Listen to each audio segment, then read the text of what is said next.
Bretagne 5, écoutez la Bretagne.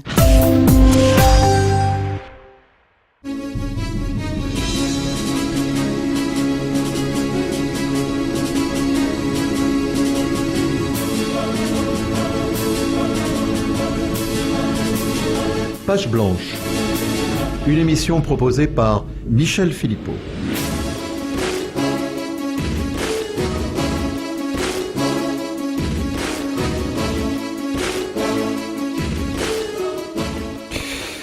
Bonjour, bienvenue sur Bretagne 5, c'est Page blanche. Mon invité d'aujourd'hui appartient à ces êtres d'exception que l'on croise avec bonheur, que l'on croise avec respect. J'ai eu le privilège de le rencontrer il y a quelques mois lors d'une journée poétique autour de Pierre Tanguy. Mon invité avait alors annoncé sa décision de créer une maison d'édition, L'Enfance des Arbres, à partir d'un blog consacré à la poésie qu'il animait depuis une dizaine d'années. Démarche originale qui avait alors attiré mon attention radiophonique et motivé mon invitation. Et puis, préparant cette émission, j'ai découvert que ce blog et cette maison d'édition, pour important qu'ils fussent, n'étaient que la partie visible, et pour ma part, je l'avoue, insoupçonnée, d'un impressionnant iceberg. Car l'homme est à la tête d'une œuvre considérable dont j'ignorais, à l'époque, tout ou presque. Né près de Saint-Malo en 1955, on lui doit une trentaine d'ouvrages, des récits, des essais, des recueils poétiques, des livres d'artistes, des participations à des ouvrages collectifs, sans compter les publications directement liées à ses activités professionnelles dans, pour faire court, le domaine de l'action sociale. Une œuvre qui, quel que soit l'angle d'attaque, plonge ses racines dans l'humain et dans la spiritualité. Pas étonnant, pour un ancien séminariste, issu d'une famille pratiquante, marqué à 18 ans par un deuil familial, pétri de théologie, de philosophie, un homme dont la pensée et l'action ont convergé au service, par exemple, de l'association Sauvegarde 56, dont il fut le directeur général jusqu'en 2014. Homme de réflexion, homme d'intériorité, on peut citer dans son abondante bibliographie quelques titres significatifs. Jean Sullivan, je vous écris, ou Jean Sullivan, je ne sais pas comment vous le prononcez. Sullivan, j'avais bien fait. Chez De Brouwer en 2000, La Voix libre de l'intériorité, édition Salvator en 2012, L'Évangile en liberté, édition Le Passeur en 2013, Une vie comme une caresse, Mediapôle Paris en 2016, et puis des essais, Transformer l'action sociale avec les associations, Éduquer avec les parents. Dans le domaine de la poésie, Soleil des grèves chez Calligramme à Quimper, Le cœur réel dans une revue en 2008, Ce rien qui nous éclaire, évidemment ce livre dont nous allons abondamment nous entretenir, à L'Enfance des arbres en 2017. Et puis d'autres écrits liés à la littérature, à la spiritualité, Le pardon, sous la direction de Gersaine de Villeneuve, aux éditions Saint-Léger en 2016, Loué soit je, pratique de l'auto-louange pour tous, un livre que je n'ai pas lu mais qui m'attire bien, dont le titre en tout cas. Et puis des écrits plus professionnels, Accompagnement des adolescents en grande difficulté, 2012, Sens de l'intervention sociale, en 2013. C'est une abondante bibliographie et j'ai le plaisir aujourd'hui d'accueillir une voix très originale en la personne de mon invité, Jean Lavoué. Jean Lavoué, merci d'avoir répondu à l'invitation. Merci à vous de m'avoir invité. Alors, il est de tradition de solliciter la réaction de l'invité au portrait très succinct que je viens de brosser. Alors, vous avez la parole. Alors, c'est vrai que ce portrait, il permet d'évoquer ces années d'activité professionnelle où l'écriture, et notamment l'écriture poétique ou d'essais, de littérature et de spiritualité, accompagnait comme en sous-main, comme en sourdine, ce qui était l'engagement principal de ma vie professionnelle. Et c'est vrai que dans les deux domaines, j'ai eu le goût de l'écriture dans la vie professionnelle pour comprendre, pour analyser, pour accompagner aussi les équipes dont je pouvais être responsable et pour comprendre les enjeux que nous traversions, mais en sous-main, oui, je reprends l'expression, il y avait toujours ce goût d'une autre écriture, d'une autre recherche qui, elle, touchait certainement au soubassement, disons, spirituel et existentiel de mon existence à travers des choses que vous avez évoquées, des études préalables, justement, qui touchaient à la théologie, à la philosophie, un deuil qui avait frappé ma famille, celui d'une sœur dans un accident de voiture. Bon, toutes ces choses-là ont eu besoin d'être travaillées, relues, réinterprétées un peu en continu, quoi. Alors, Jean Lavoué, je ne perds pas de vue la poésie et votre recueil, ce rien qui nous éclaire, pour lequel je vous ai initialement sollicité. Mais pour que justement nos auditeurs en goûtent toute la saveur, il me paraît nécessaire peut-être d'entrer plus avant dans votre démarche, dans votre pensée, à travers peut-être d'autres ouvrages et un autre questionnement, avant donc d'arriver à ce livre. Alors, Jean Lavoué, vous êtes philosophe, exégète, je ne sais pas si vous allez accepter le terme, c'est peut-être pas exactement votre créneau, vous êtes poète, vous êtes penseur, vous êtes homme d'action et bien d'autres facettes de votre personnalité, mais qu'est-ce qui justement unit toutes ces facettes et quelle est la force qui vous pousse conjointement à la réflexion, à la pensée et à l'action ? Oui, je pense que tous ces qualificatifs, bon, je le suis en amateur, mais en amateur engagé, qui a eu besoin justement de comprendre aussi davantage la culture finalement dont j'avais été pétri par héritage familial et à chercher des voies pour la transformer, l'interpréter, la dire aussi dans le monde actuel qui a toujours été aussi ma passion de comprendre par l'actualité quel était le monde dans lequel on vivait et comment la culture de ce monde se déplaçait. Et moi-même, j'ai éprouvé le besoin, et l'écriture m'y a beaucoup aidé, de faire ce déplacement d'un héritage très religieux catholique, on va dire, vers une forme d'expression spirituelle nourrie d'évangile. Vous avez cité le titre d'un livre, L'Évangile en liberté, mais dégager des formes, on va dire, institutionnelles ou des formes qui pouvaient exercer une sorte d'emprise ou de rétention sur la liberté de vivre et d'exister. En tous les cas, c'était quelque chose de vital pour moi. Et des figures sont venues, d'où les premiers écrits, après la poésie, sont venus des expressions poétiques, des interprétations d'œuvres, notamment celle de Jean Sullivan, qui est sans doute l'écrivain breton de Montauban de Bretagne, qui a vécu à Rennes, puis ensuite à Paris, publié chez Gallimard, qui est celui qui m'a le plus marqué par son goût justement de la traversée et de l'exode des formes figées un peu du religieux. Et puis d'autres auteurs, alors souvent bretons, Georges Perros, Félicité de Lamennais, Xavier Graal, auquel j'ai consacré aussi à chacun un essai, mais toujours guidé. Il y avait cet événement dans mon existence qui laissait une marque difficile à comprendre et à recevoir, à accueillir, et j'ai cherché chez ces auteurs aussi en quoi leur écriture était très liée et nouée à des événements traumatiques en fait qui affleuraient un peu en permanence, et dans ces essais c'est un petit peu ce que je donne à lire. Donc ça a été une période importante avant d'en venir à une forme d'écriture peut-être davantage dégagée de ces figures.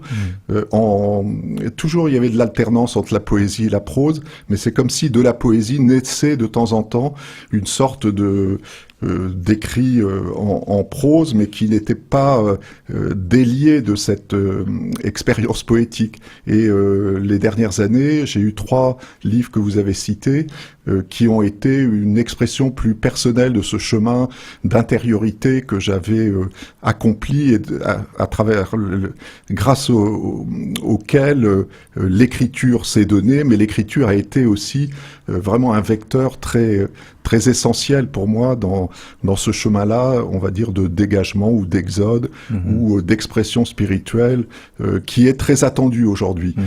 Moi, les 3 dernières années, c'est la poésie qui s'est imposée à nouveau et par les réseaux sociaux, par Facebook notamment, j'ai mesuré combien d'exprimer de manière poétique et non pas formelle ou trop religieuse nos sources de spiritualité étaient attendues aujourd'hui par un grand nombre de personnes en France, mais dans le monde, quoi. Alors, je lisais, vous avez anticipé cette partie de ma question.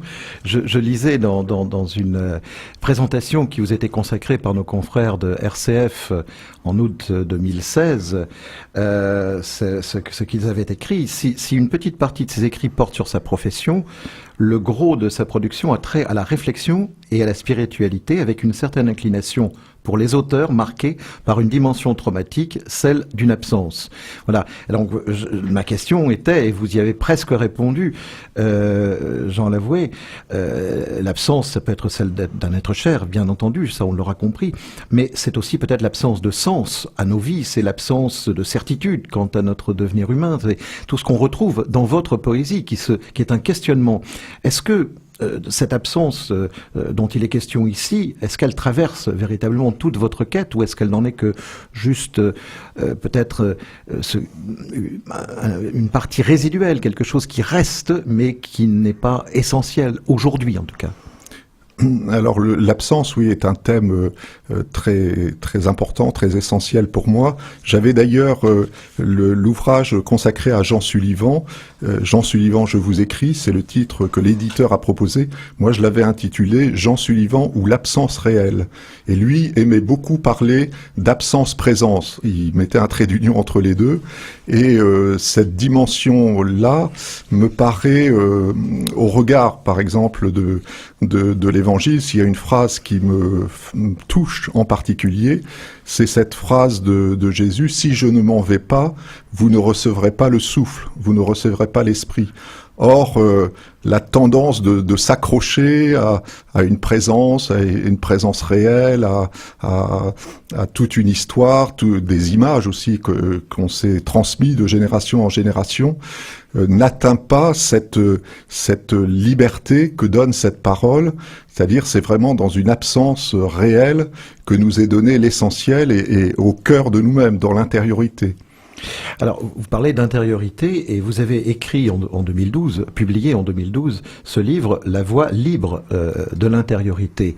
Vous avez vraiment, vous me faites des ponts pour mes transitions, c'est fabuleux, parce que la voie libre de l'intériorité, alors il faut le dire, écrit voie, V-O-I-E, dans lequel vous secouez la gangue d'un christianisme un peu normatif, un peu rigide, imposé de l'extérieur par une forme de tradition, par peut-être une forme d'immobilisme, peut-être aussi par un goût du pouvoir. Et vous préconisez en réalité un retour vers une spiritualité vécue différemment, vécue librement, de l'intérieur, expérimentée, et puis dégagée de certaines pesanteurs qui brident ce que vous appelez le souffle, précisément. Alors, comment, justement, Jean Lavoué, aujourd'hui, faire retour sur cette intériorité? Comment reprendre la main sur sa propre spiritualité lorsque l'on a peut-être perdu le chemin? Alors, moi, je crois que déjà se dégager d'un langage de mots qui encage, qui enferme, c'est une voie essentielle pour moi dans la poésie de ces dernières années. Ça a été toujours ce goût d'essayer de transmettre des éléments de valeurs spirituelles, mais dégagés du religieux, parce qu'il y a un religieux qui peut satisfaire pleinement des tas de personnes, mais c'est un religieux aussi qui aujourd'hui, on voit bien par la déchristianisation, la sécularisation, le rejet un petit peu accru de cette dimension religieuse, les gens ont soif d'autre chose, non pas qu'ils aient abandonné toute cette dimension de spiritualité, mais ils veulent la retrouver autrement. Et donc c'est c'est une part essentielle pour moi d'essayer pour ces personnes que je dis en exode, à la suite de Sullivan, des formes instituées du catholicisme notamment, ou d'autres religions. Pour ces personnes, c'est très important de chercher à redire pour aujourd'hui, un peu comme les évangélistes avec les dimensions à la fois judaïques, hébraïques, culturelles qui étaient les leurs quelques décennies après la mort de Jésus, on cherchait à dire cet événement qui continuait à les marquer intensément, et après l'histoire en a fait tout autre chose, depuis Constantin, à travers les siècles. Aujourd'hui, le fait de reprendre chacun à notre compte le peu qu'on a compris de ce souffle qui a été donné, et à l'interpréter, à le traduire pour d'autres, me paraît une tâche, en tous les cas, c'est celle vers laquelle mon écriture m'a de plus en plus appelé, quoi. À travers la poésie. À travers la poésie. Oui, parce que la poésie est vraiment le fil, je dirais, c'est le lieu de l'abandon, c'est le lieu du renoncement aux formes d'écrits plus sociologiques que j'ai pu faire dans le cadre du travail social, par exemple, pour bien différencier les choses. Quand j'étais dans l'action sociale et que j'écrivais des essais, des articles, etc., c'est vrai qu'on a besoin de références bibliographiques, de poser les choses un peu comme en philosophie ou en sociologie. La poésie est vraiment le lieu de l'abandon, de la forme, de ce qui va surgir dans le mot, la phrase suivante, la ligne qui suit.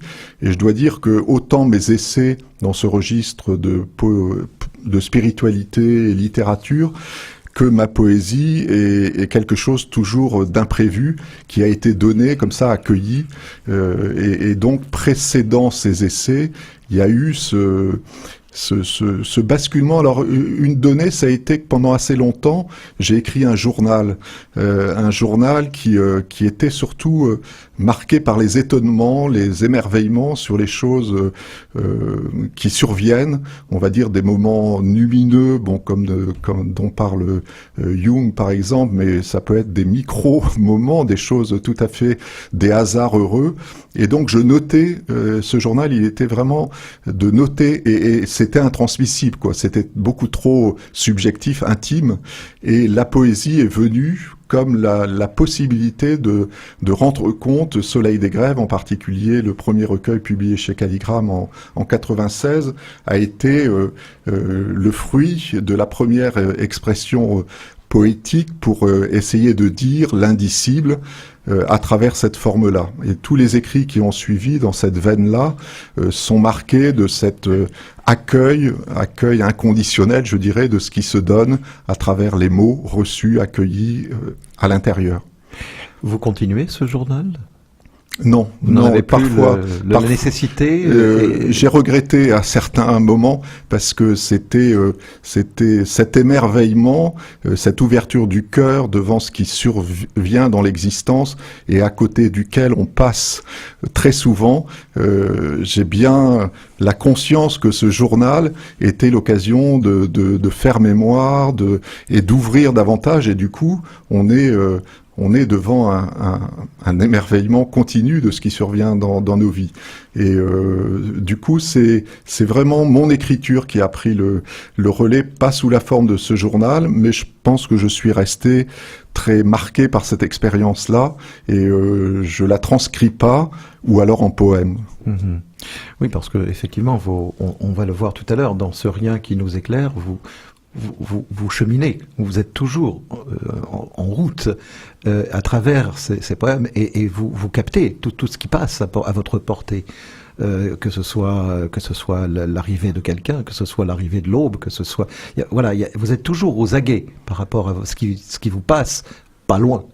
Oui, tout à fait, et d'autant que la plupart de ces poèmes de ce recueil Ce rien qui nous éclaire, comme ceux écrits ces 3 dernières années, ont été écrits en marchant. En fait, sur les chemins autour d'Hennebont où je réside, au bord du Blavet. Voilà. Et donc cette expérience de l'écriture et de la marche mêlée était nouvelle pour moi. Et très inspirante, quoi. Hein. Mmh. On rentre dans un rythme et on accueille ce qui vient. Alors, On va laisser un tout petit peu de temps encore avant d'arriver à cet ouvrage, ce rien qui nous éclaire. Et j'aimerais évoquer avec vous, au préalable, un autre titre que vous avez publié en 2013, chez le Passeur éditeur, l'Évangile en liberté. Parce que il me semble que c'est quelque chose c'est un ouvrage clé, un ouvrage fondamental pour vous comprendre. Dans le premier chapitre, intitulé L'Exode n'aura pas de cesse, vous écrivez ceci. Pour beaucoup d'observateurs, aujourd'hui, l'Église catholique a manqué sa sortie de la chrétienté. La peur l'a emportée. Elle s'est repliée dans ses zones de certitude. Elle campe dans les hauts lieux de sa puissance doctrinale. Elle a laissé prise aux vieilles nostalgies moyenâgeuses qui la tiennent. Ce diagnostic n'est pas faux, mais il est incomplet. Il masque en fait le profond mouvement qui s'est emparé du peuple de Dieu. Et puis là, vous avez un passage où vous évoquez les bouleversements de Vatican II, les fractures de l'institution subséquente, et vous poursuivez, vous reprenez plus loin votre raisonnement. Aussi est-ce de continents étrangers à l'histoire de l'Église, ou qui lui sont demeurés largement impénétrables, comme ceux de l'Asie, de la complexité postmoderne ou encore de la psychanalyse, que se fera peu à peu entendre à nouveau et goûter, de manière totalement inédite, le sel de la parole évangélique. Alors, quelle est, Jean Lavoué, la nature profonde pour vous de ce vent de liberté que vous voulez faire souffler sur cette parole, justement, sur ces textes de l'Évangile, et peut-être aussi sur cette institution? Alors, lorsque j'ai écrit le manuscrit de ce livre, l'Évangile en liberté, c'était dans la perspective du centenaire de la naissance de Jean Sullivan. On avait un colloque organisé à l'abbaye de Saint-Jacques et je devais intervenir, mais du coup mon intervention elle a pris la forme d'un développement beaucoup plus important, et c'était des années où on sentait la souffrance de l'institution. Benoît XVI était encore pape. Et il s'est trouvé que lors du colloque de Saint-Jacques, nous avions appris quelques semaines avant la démission du pape Benoît XVI et la nomination du pape François qui est venu dans ces heures ou dans ces jours-là.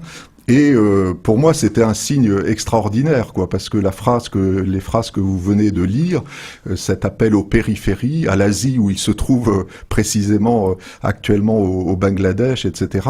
Ce goût de l'altérité et de sortir une institution un peu pétrifiée par son pouvoir et son autorité, quoi.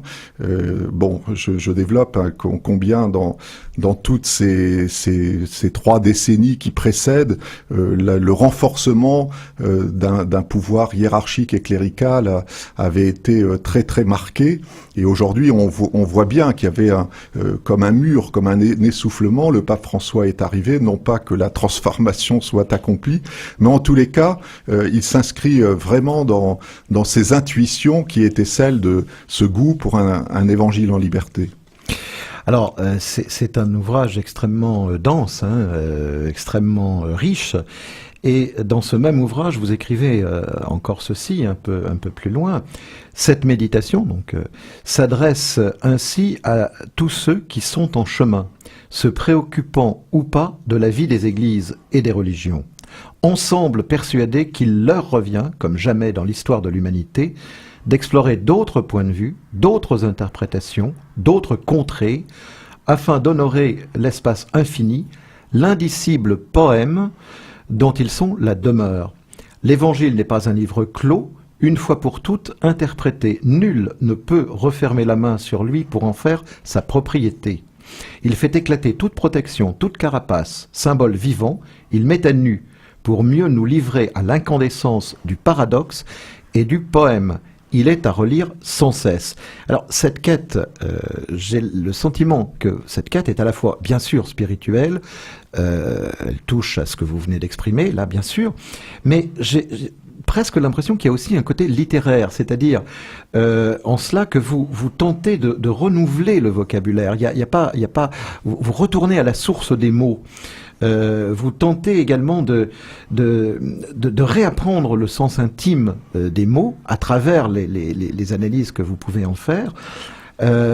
Et j'aimerais revenir sur le sens personnel que vous donnez au mot poème, que vous utilisez ici 2 fois dans le petit passage que je viens de lire, parce que je crois que toute votre approche de la poésie est quelque part contenue dans cette interprétation. Alors ce mot, je ne l'invente pas dans la mesure où Sullivan à nouveau l'utilise à quelques reprises dans son œuvre quand il veut signifier quelque chose du côté de l'indicible justement, qui est, on va dire, pour ne pas utiliser le mot du souffle qui nous inspire, le royaume, le lieu que l'on cherche tous, quoi, le lieu de l'espérance malgré l'impossible de nos vies. Il y a quelque chose que dit le poème avec une majuscule et que les petits poèmes écrits essayent toujours de rejoindre. Oui, voilà, c'est ça le lien en fait entre votre écriture poétique. Enfin, c'est un des liens que l'on peut établir. Oui. Et surtout ces derniers temps, je vois bien que ce goût de transmettre quelque chose de l'ordre de cette religion culturelle que j'ai reçue, mais qui est rejetée de manière assez véhémente par des tas de personnes aujourd'hui. Je vois bien que dès lors qu'on utilise des mots différents, qu'on sort les mots encagés de leur cage pour essayer de les faire respirer autrement, donc ça suppose parfois de les réinventer, de les transformer, de les mettre dans un nouveau contexte.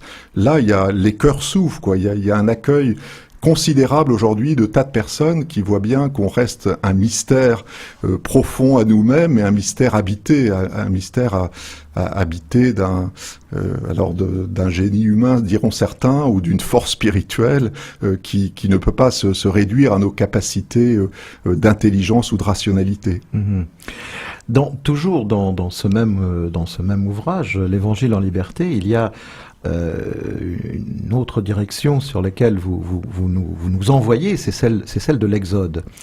Et vous consacrez aussi tout un chapitre aux figures de l'Exode. Vous en parlez, vous revenez à la Genèse, vous citez, commentez la Genèse. Donc, en quoi cette idée de l'Exode, en quoi ces figures d'Exode sont-elles essentielles à la manière de penser la parole et l'Évangile aujourd'hui, de revisiter le sens dans notre monde tel qu'on le vit, tel qu'il se découvre aujourd'hui? Alors, bon, moi je considère l'écrivain Sullivan comme quelqu'un qui m'a vraiment aidé à vivre cet exode. C'est un homme d'exode. Il évoque très fréquemment la figure d'Abraham qui se met en marche vers la terre promise. Et donc au moment où j'étais en train de préparer cet événement à Saint-Jacques, là, du centenaire de sa naissance, c'est vrai que ce thème de l'exode n'aura pas de cesse, c'est l'une de ses phrases, était très marquant pour moi pour dire ce qui se passait actuellement, de ce goût d'aller chercher ailleurs, de se mettre en route, et comme on a entendu quelque temps plus tard, vers les périphéries, vers les lieux où le religieux n'est pas, où sont les humains, nos frères, et en priorité. Et donc cet exode des formes religieuses instituées, loin d'être une désespérance, mais il y a des gens qui le déplorent, on peut le comprendre, et est une source profonde d'espérance parce que se renouvelle la confiance et la possibilité de vraiment recevoir au cœur de notre humanité ce à quoi on est appelé fondamentalement la fraternité. Je vous propose à 17h30 la première pause. Et cette première pause, vous l'avez souhaitée personnelle, très personnelle, puisque vous avez publié ou sorti un CD de 12 textes, 12 poèmes, accompagnés musicalement par Pierre d'Andrea. Donc on va l'écouter et puis vous nous en reparlerez juste après.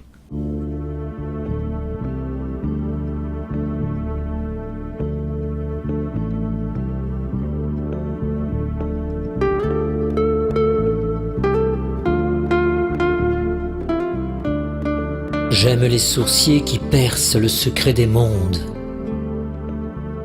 échappent aux croûtes mortelles, aux rigidités stériles, aux sécheresses exemplaires, à tout ce qui retient la vie et l'empêche de se transformer.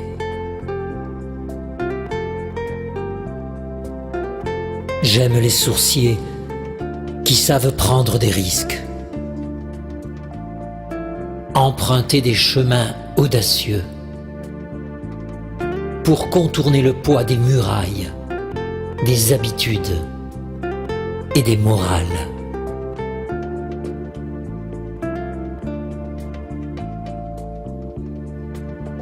J'aime les sourciers qui font voler en éclats les portes du temple, qui n'ont pas peur d'eux-mêmes, ni du regard inquiet qui les fige.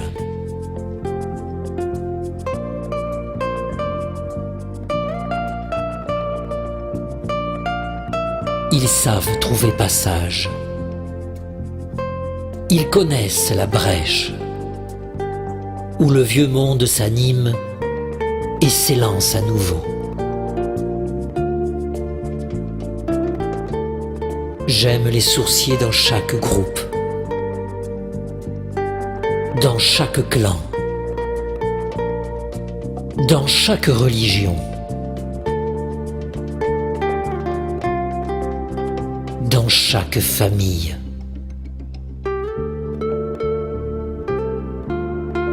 Ils ont payé le prix fort pour que le sang circule, pour que la vie l'emporte, que l'eau irrigue les bras morts.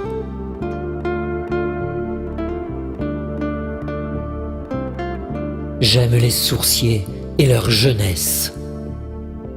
J'aime leur descendance innombrable, même s'ils n'ont pas eu d'enfants. J'aime qu'ils brûlent leur vie,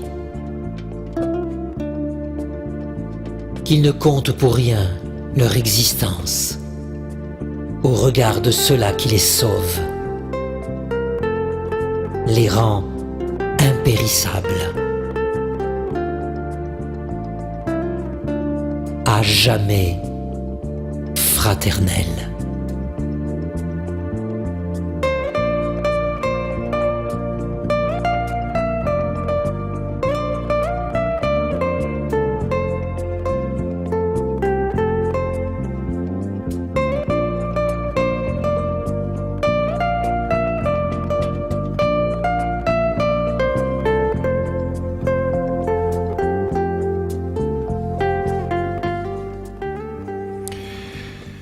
Texte splendide qui laisse vraiment une marque dans l'esprit, dans le cœur. Les sourciers, donc ce CD avec 12 de vos textes. Les sourciers, pourquoi les sourciers? Alors, je l'ai accueilli comme un cadeau, vraiment, ce projet, ce CD qui est sorti tout récemment. En fait, je me trouvais hospitalisé à l'hôpital du Scorff à Lorient quelques semaines au printemps, lorsque quelques textes, dont celui-ci est venu, que j'ai transcrit et partagé comme d'habitude sur mon blog L'Enfance des Arbres et également sur Facebook. Et parmi les amis qui suivent sur Facebook, un nouvel ami est apparu. Il s'appelle Pierre d'Andrea. C'est un musicien. Il avait été très touché en lisant ce texte et il m'a proposé de le mettre en musique, ce qu'il a fait très très rapidement. Et dans la foulée, l'idée de ce CD est née, et donc en l'espace de à peine 6 mois, donc il avait enregistré 12 titres publiés également sur le blog et sur Facebook là les derniers mois. Bon, on s'est ajusté, on s'est mis d'accord sur le choix de ces textes, et bon, j'ai eu la joie de pouvoir le rencontrer au cours de l'été dans la région de Lascaux, là où il vit. Et voilà, c'est vraiment dans ces clins d'œil, ces hasards heureux qui se proposent. C'est vraiment une joie pour moi d'avoir accueilli cette forme inédite, effectivement, de transmission de la poésie, parce que c'est pas si fréquent. Bon, la poésie, c'est l'écriture, ce sont des ouvrages, des recueils, et je sais que des personnes apprécient de pouvoir lire un poème et un seul, et dans la journée, c'est bien. De rentrer dans des recueils, c'est quand même quelque chose qui réduit considérablement, on va dire, le lectorat ou l'auditoire, quoi. Bon, cette forme-là peut permettre de rejoindre d'autres personnes par la voie de l'écoute. Je m'étais, alors c'est juste pour une curiosité personnelle, je m'étais demandé pourquoi 12. Est-ce que c'est 12 apôtres? Est-ce qu'il y a une symbolique? Non, je crois que c'était la longueur du CD, tout hein. simplement, Oui. beaucoup moins symbolique. Voilà. D'accord. Alors, on peut se le procurer où, ce CD? Comment on peut, si nos auditeurs ont envie, comment on peut se le procurer, se le faire envoyer peut-être, ou le trouver? Alors, le plus simple, c'est d'écrire à la maison d'édition L'Enfance des Arbres, 3 place Vieille Ville, 56 700 Hennebont. Donc, le CD est à 15 € et avec 2 € de frais d'envoi. D'accord. Alors on essaiera de mettre l'information sur le site de la radio aussi, hein, parce que c'est le moment de Noël et bientôt, et il y a des beaux cadeaux à faire, et c'est un très très très beau cadeau. On n'a pas le temps de tout écouter, mais je vous garantis que c'est magnifique. Venons-en, Jean Lavoué, à cette aventure dans laquelle vous êtes lancé avec la création d'une maison d'édition en février 2017, L'Enfance des Arbres, qui fait suite à ce blog enfancedesarbres.com que vous avez tenu que vous tenez toujours d'ailleurs depuis une dizaine d'années. Pourquoi? Alors c'est là la question qui m'est venue. Pourquoi, en ces temps où le virtuel, le dématérialisé sont en train de prendre le pas souvent sur le papier, pourquoi avoir ressenti le besoin, la nécessité d'aller d'une certaine manière à contre-courant? Alors, sans doute que cette expérience des contacts et des échanges sur les réseaux sociaux y a fortement contribué, et je sentais un contraste immense entre cet échange spontané qui peut exister sur ces réseaux et l'expérience assez longue et diversifiée que j'avais du monde de l'édition, qui était quand même assez frustrante, où les retours sont extrêmement rares, que les lecteurs s'adressent très rarement aux auteurs, donc l'auteur vraiment il propose son livre et puis après advienne que pourra, mais sans qu'il ait beaucoup de retours, et le goût d'avoir par une maison d'édition, effectivement, une sorte de proximité avec les lecteurs, non seulement pour me publier, mais pour publier d'autres auteurs également, ce qui s'est fait depuis ce printemps. Et j'ai pas été déçu, parce que effectivement, ça n'a rien à voir, quoi, entre publier un livre chez un autre éditeur ou être soi-même un petit peu à la manœuvre, même si ça a des côtés astreignants, administratifs, comptables, etc., qui sont pas si simples, qui prennent du temps. Mais voilà, je regrette pas cette expérience nouvelle. Oui, et puis vous avez fait fort quand même, parce que depuis le mois de février, je regarde le catalogue de cette maison, donc L'Enfance des Arbres. Vous avez Un silence de verdure, un recueil de Gilles Baudry qui vous a préfacé d'ailleurs Ce rien qui nous éclaire, avec les illustrations de Nathalie Fréour. Gilles Baudry est moine à l'abbaye de Landévennec.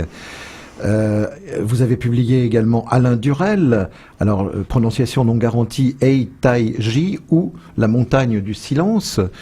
Vous avez publié également un livre de Jean-Claude Coiffard avec des illustrations de Nathalie Fréour, Encre de mer, et puis évidemment Ce rien qui nous éclaire, votre livre, le CD, et si je ne me trompe, vous avez des projets encore, Laurée, je crois, et l'abécédaire. Oui, donc Laurée de Gilles Baudry également avec Nathalie Fréhour, Abécédaire de René Millard avec Agnès Léger, et puis Marie-Françoise de Salins qui est une graveuse en fait, mais beaucoup de ses livres en fait articulent une expression artistique du type pastel, dessin, calligraphie, gravure comme Marie-Françoise Haché de Salins et des textes poétiques. Et il se trouve que ces derniers mois également, Nathalie Fréhour est en train de rassembler un autre recueil qui sera composé de ces textes écrits depuis les Sourciers, on va dire, depuis le printemps jusqu'à aujourd'hui, où je sens qu'il y a une phase sans doute où l'écriture se fait plus rare, plus silencieuse, mais ça sera quelque chose d'assez homogène, disons, dans les textes qu'elle a pu rassembler ces 6 derniers mois et qui paraîtra aussi dans le premier semestre. Donc les projets demeurent, même si j'ai, pour des raisons de santé, beaucoup réduit considérablement, parce que je reçois régulièrement des manuscrits, et donc là je suis amené à refuser beaucoup plus, voire à réduire des projets sur lesquels on était un peu engagé, quoi. C'est déjà un très beau catalogue. En si peu de temps, c'est remarquable. Alors, on va, parce que le temps file toujours très très très vite avec cette émission, je voudrais que on en vienne maintenant à votre recueil, précisément, Ce rien qui nous éclaire, donc à l'enfance des arbres, votre maison d'édition. Alors, une première question, le premier texte s'intitule « Ce rien qui nous éclaire » et vous l'avez choisi pour titre du recueil. Que faut-il entendre justement par cette expression « ce rien », cette absence porteuse de lumière, d'où procède-t-elle ? Oui, alors sans doute ça rejoint ce thème de l'absence qu'on évoquait tout à l'heure. On va dire ce 3 fois rien qui peut parfois transformer des vies, parce que c'est pas vraiment rien, quoi. Hein. C'est quelque chose, ce rien qui nous éclaire, c'est-à-dire ou ce rien que l'on entend à l'intérieur de soi. C'est bien ce souffle, c'est bien cette passion, effectivement, pour ce mystère qui nous habite et qui, si on lui ouvre notre cœur et nos oreilles, peut vraiment transformer nos vies. Alors, votre sommaire laisse transparaître un classement, une sorte d'organisation de ce recueil autour de thématiques parfois très proches. Alors c'est pas un classement très strict, si je puis m'exprimer ainsi, mais on retrouve des thématiques qui ont trait à l'intériorité, le poète et le poème, le voyage, la naissance à soi-même, la relation aux éléments, l'interrogation existentielle aussi, on la trouve là, la fraternité. Qu'est-ce qui a présidé à ces choix et à l'organisation de ce recueil? Donc tous ces textes-là, ils arrivent de votre blog Oui, des 3 dernières années, là où est revenu l'écriture poétique principalement. Et je dois dire qu'il y a un autre recueil, mais qui n'est pas publié, issu également de cette écriture récente, dont le titre est Fraternité des lisières, où j'ai beaucoup plus été en résonance avec l'actualité, les migrants, les attentats, donc des textes très marqués des événements, et ça aussi c'est ce que permettent les réseaux sociaux, où les gens sont très réactifs à la fois des choses très intimes, personnelles parfois, mais aussi l'actualité. Et l'écriture a été aussi pour moi très marquée par les événements qui survenaient. Et donc ce recueil, Ce rien qui nous éclaire, à la différence de l'autre, il est plus effectivement, il est cherché à rassembler des textes plus sur la voie, on va dire, purement poétique ou d'intériorité, plus intime et moins marquée par les événements du monde. Alors, dans sa préface, Gilles Baudry parle de votre poésie en ces termes. Il y a une grande tendresse dans la poésie de Jean Lavoué. Rien à voir avec cette édulcoration de la vie qu'est la mièvrerie. Non, pour s'en convaincre, il faut écouter monter de ces pages la voix fraternelle de l'intériorité et du charnel. la parfaite noblesse du regard qui saisit le lecteur. Alors, c'est tout à fait ce que l'on ressent à la lecture. Il émane de votre poésie, effectivement, une grande tendresse, parmi bien d'autres sentiments qui nous atteignent, une grande bienveillance. J'avais envie de poser cette question, mais n'y voyez aucune malice. Est-ce que dans ce monde qui est le nôtre, et vous parliez des événements, vous parliez de ce monde qui nous bouscule, là où les rapports humains s'affichent avec violence, l'individualisme qui porte à oublier là où les solidarités, le temps qui s'étrécit avec la satisfaction immédiate, le désir et du besoin. Est-ce que cette tendresse, est-ce que la poésie et cette voix qui est la vôtre peut encore être entendue ? Je me fais l'avocat du diable. Oui, je crois que, bien sûr, et j'ai pu mesurer aussi récemment, ces derniers mois, dans l'écriture, évoquant davantage cette vulnérabilité qui était la mienne liée à la santé, combien les personnes se trouvent rejointes et touchées, parce qu'on a tous une part extrêmement vulnérable, extrêmement marquée d'incertitude et de fragilité, et voilà, d'être rejoint dans ce lieu-là avec tendresse, c'est vraiment l'endroit qu'on souhaite tous être rejoint en nous, dans la fraternité, avec d'autres, quoi. Et l'écriture permet parfois ce miracle-là. Il y a la tendresse, et puis il y a d'autres thèmes que l'on retrouve. Il y a chez vous, comme chez beaucoup d'entre nous, j'en l'avouais, une grande conscience du temps, des limites que ce temps impose à notre condition humaine. Et j'aimerais partager un texte de ce recueil, ce rien qui nous éclaire. Vous écrivez ceci, le titre « Ces traces dans le sable des heures ». J'ai adoré ce texte. Ces traces dans le sable des heures que tu ne sais pas lire et dont tu ne sais où elles vont, ni d'où elles viennent. Tu en éprouves en toi pourtant, pluie d'étoiles effacées, le mouvement et l'éclat. Lumière du silence accrochées au chemin, feuilles d'automne épousées par le vent, sauvées en leur jubilation même. Et cet appel à te couvrir toi-même d'un manteau de nuit et d'allégresse pour entreprendre, en dansant, ta constellation dans l'inconnu.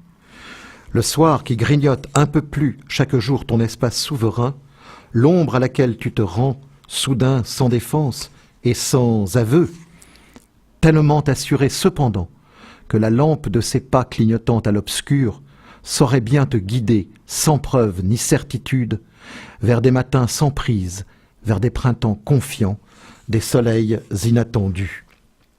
Alors, j'entends ce texte comme à la fois une affirmation de votre foi, de la foi dans une certaine humanité. Vous dites tellement assuré par la lampe de ses pas clignotants à l'obscur. On est un peu sûr. Et puis, juste après, vous continuez au conditionnel. Saurait bien te guider, sans preuve ni certitude. Est-ce que l'on est ici dans une forme de doute raisonnable, un peu à la Montaigne peut-être? Alors moi j'ai l'impression que l'écriture précède toujours ce qu'on porte en soi et ce qu'on est appelé à vivre demain, et d'écouter, relu par vous aujourd'hui, ce texte dans cette vulnérabilité que j'évoque. Je vois bien qu'à la fois il y a cet élan quand je marchais sur le bord du Blavet qui me portait à écrire des textes toujours marqués de cette incertitude, mais traversés par des matins, par des lumières, des soleils, et qu'aujourd'hui, dans la vulnérabilité, où ces soleils sont plus difficiles pour moi à percevoir, je prends ce texte, par exemple, comme un texte qui m'appelle, qui m'invite à garder l'espérance et la foi, alors qu'ils ont été écrits dans cette jubilation qui est beaucoup plus difficile pour moi à éprouver aujourd'hui. Mmh. Vous êtes écrivain, vous êtes poète, et votre voix résonne dans tous ces textes qui sont faits pour être lus, mais qui s'accordent parfaitement à être dits. Et pourtant, vous évoquez très très fréquemment dans ses textes le silence, avec ce tout petit texte, le poème qui te comble est le poème silencieux, celui que tu n'as pas écrit et qui ne le sera jamais. Toujours en avant des mots et de toi-même, familier du souffle, mêlé à ta respiration qui est le chant. Le silence comme un espace à conquérir peut-être, comme une intériorité à préserver, à retrouver. Est-ce que, pour le poète qui dit les choses, il n'y a pas là quelque chose d'un peu paradoxal ? Oui, et en même temps, ce silence, je l'éprouve actuellement où le poème se fait bref, voire silencieux, voire absent, et continuer à goûter, comme notre échange me permet de le faire aussi, cette vie en poésie, même lorsqu'il n'y a plus de mots pour dire le poème, c'est vraiment extrêmement précieux et le silence est le cœur battant, disons, de nos existences, mais un silence habité. Le silence, et puis cette capacité aussi à accueillir la vie, à accueillir ce qui se produit avec une forme d'acceptation, une disponibilité qui vous lie, je crois, à d'autres spiritualités. Je pense au questionnement qui ressort dans ce très court texte, c'est à la page 41, c'est le texte numéro 16. « Ai-je su m'accorder à l'oiseau, tandis qu'il chantait haut dans les branches de mon silence, ai-je su lui confectionner un nid à la mesure de son attente, ai-je su me mettre à son écoute quand il guettait patiemment l'espace ouvert entre mes branches. Ou bien n'ai-je cessé de me perdre au labyrinthe de l'âme inquiète, aux 1000 sentiers qui de partout me tiraillaient et m'appelaient.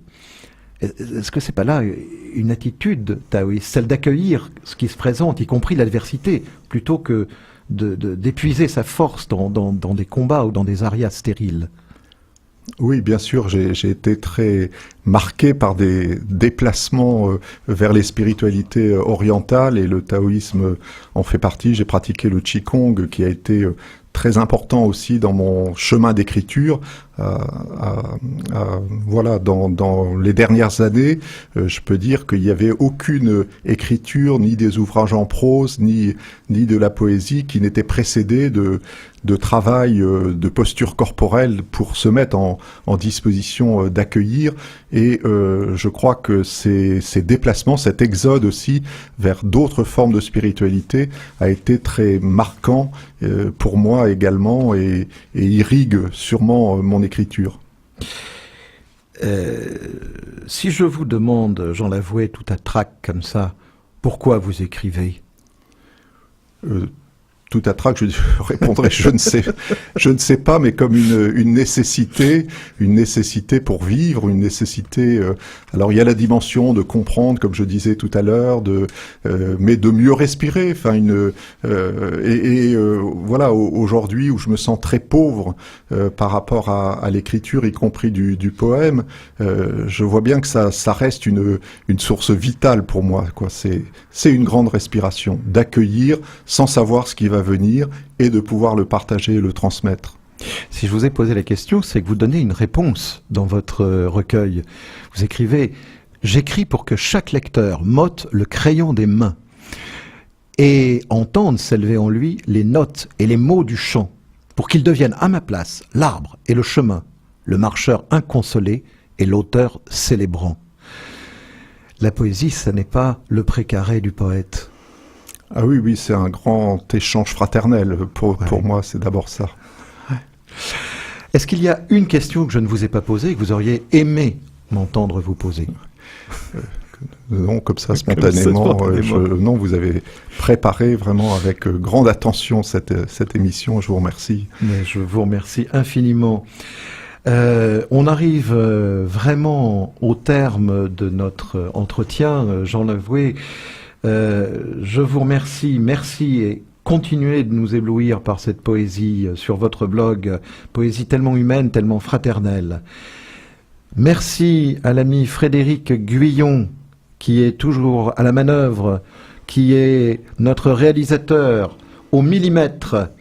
Je vous donne rendez-vous le vendredi 15 décembre en compagnie de Brigitte Maillard. Et d'ici là, chers auditeurs, portez-vous bien.